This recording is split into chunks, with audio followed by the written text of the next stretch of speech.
Psilka, Ivy Masters Learning Center at ivymasters.com, and today we're going to look at the 20th question from the Digital SAT Test 1 Module 2 from the Bluebook app, the harder set of math questions. Number 20 reads, data set A consists of 10 positive integers less than 60. The list shown gives 9 of the integers from data set A, and it lists them out. The mean of these 9 integers is 42. If the mean of data set A is an integer that is greater than 42, what is the value of the largest integer in data set A? So one thing you can do for this is you can just throw it right into Desmos. First, I'm going to show you that the mean is in fact 42. All you do is you write mean, you open up a parenthesis, and then you list the set of numbers inside, and sure enough, we get 42.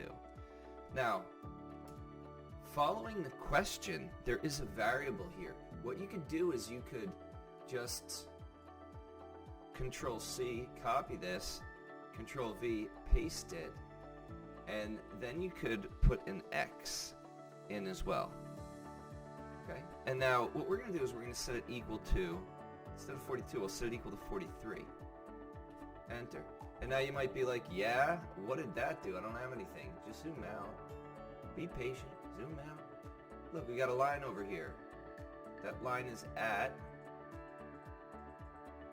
I don't know why I'm clicking on, I'm not seeing it, but you can see that it's at 52.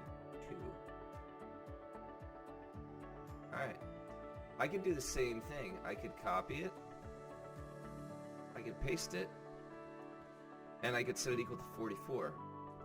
Now that line, it looks like it's at 62. And you might remember from the question, if we go back to our question, it says that data set A consists of 10 positive integers less than 60. So that X could not be 62. Correct answer must be 52. By the way, the concept here is, if you were to do it by hand, is you'd multiply the average by how many to get the sum. So if I've got 1, 2, 3, 4, 5, 6, 7, 8, 9, 10. If I got 10 values, I'd multiply it by 43, I'd get 430. And I could subtract out the sum of the values to find my X, 52.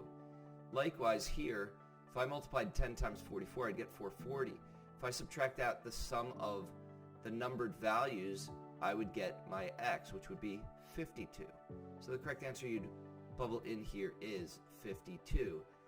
Thank you for joining us today, and a special thanks to Mike McGibbon, Mike Math Chops McGibbon, for posting his excellent blog on Substack, and for Susan Powers leaving the comment that allowed this video to be possible. I didn't know you could use Desmos to determine the mean.